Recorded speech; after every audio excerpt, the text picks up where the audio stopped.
Are you ready to hear about the number one issue facing every business owner, leader, and manager today? It's just this: pain threshold motivational decision making. What is that? That is exactly what I'm going to talk to you about, and I'm going to show you how to get past it.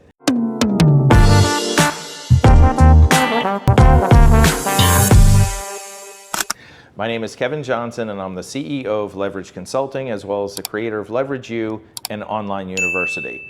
So I just went back through my schedule and I was looking at the coaching calls, doing a little recap for myself for the week, and I saw 7 times that this one thing came up. And again, it's pain threshold decision making. And you might wonder, well, I don't know what you're talking about. Here's a really good example of it. Have you yourself either heard or said, when that person hits rock bottom, then they'll make a change? Well, guess what? That's probably the best example of what I'm talking about. Is there are people out there that until they hit some kind of rock bottom, some kind of difficult place, something really bad happens, they're not going to do anything. And when there's really great examples of it out there, many years ago, I think it was Allstate had a commercial that said, if you want to break up with your insurance company, don't worry about it, we'll do the breaking up for you.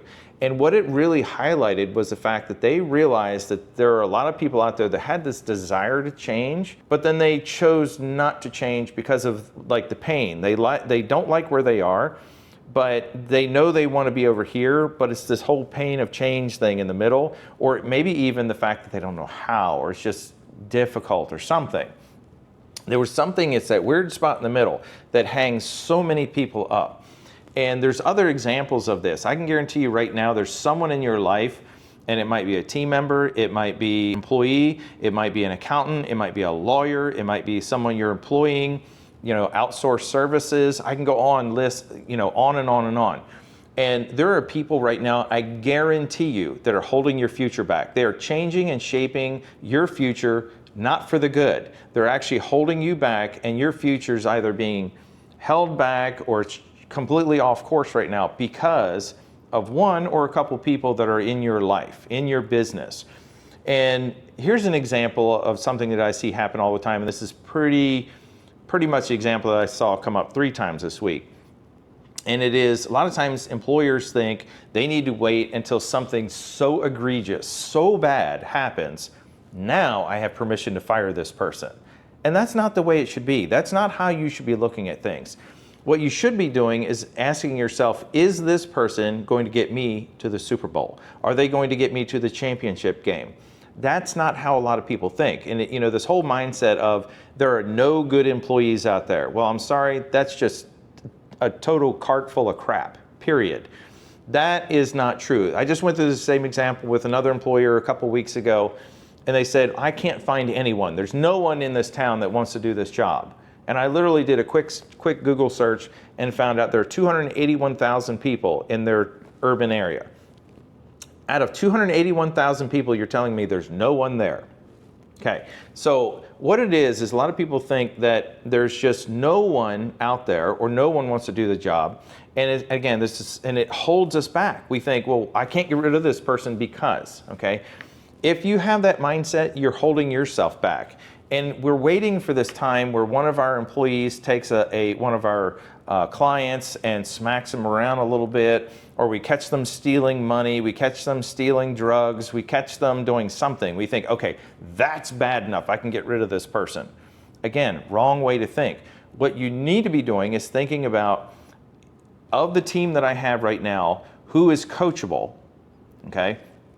Who is it who has a desire to change themselves, and who is coachable? And who can I get to elevate with the business, with me, and get this thing to the Super Bowl?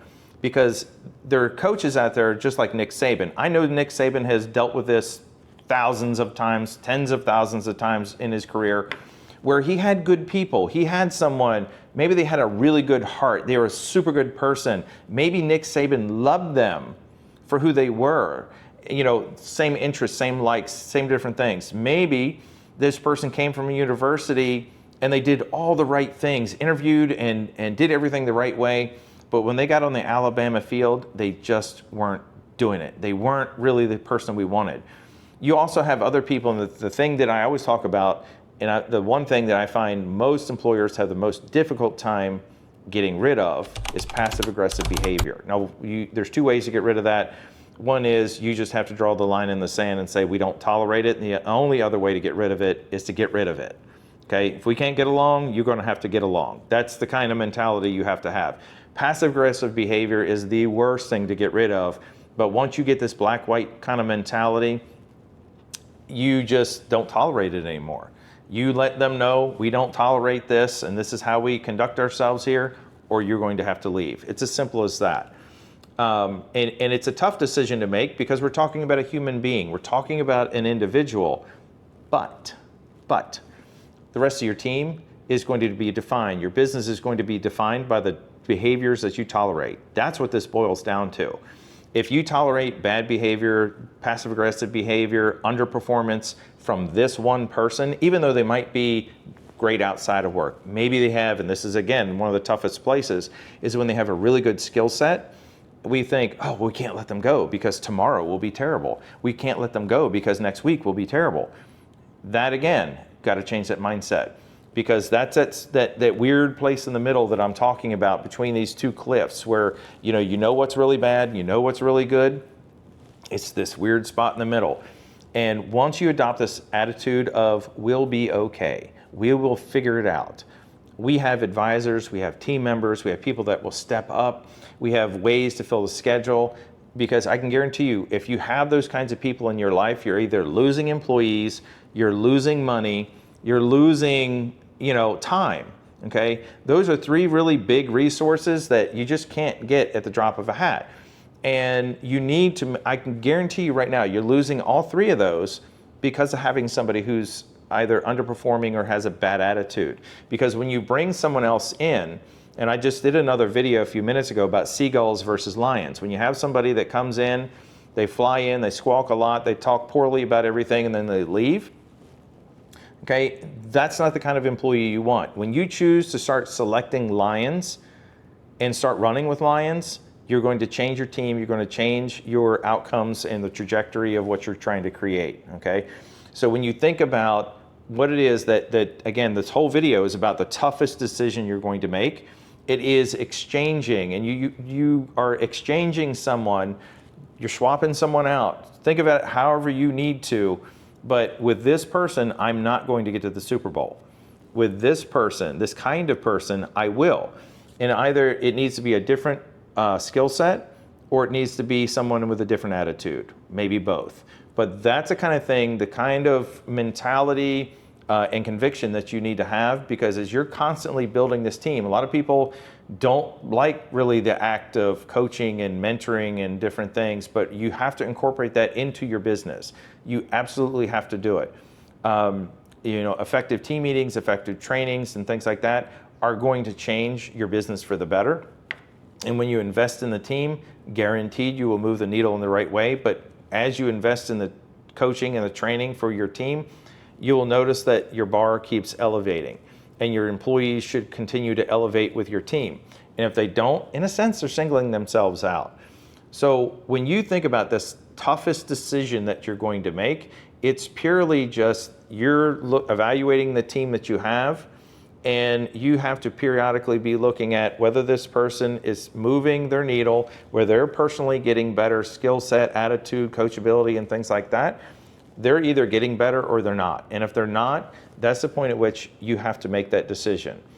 It's as easy as finding someone who has the things that you need, that they possess the things that you need.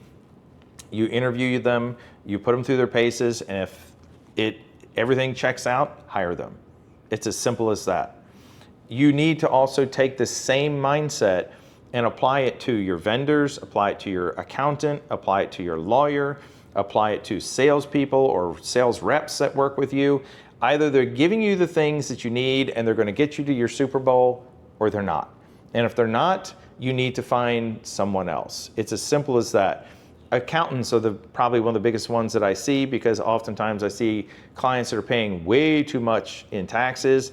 And part of it is they don't even know where their numbers are. They have no information about where they stand. They have no information about how they can, there's no tax strategy. I mean, just boil it down to that. There's no tax strategy. It's, in a sense, a lot of times it's just preparation at the end of the year. That's not tax strategy. So when you're thinking about going to the Super Bowl and this one most difficult thing that every client, every business owner, every entrepreneur, every manager deals with, the toughest decision is to make changes when there isn't something that's so egregious that it's like even a blind person could see that this change needs to be made because this employee stole from us or they beat up a client in the reception area or something. That's egregious. That's when everyone knows it needs to be made.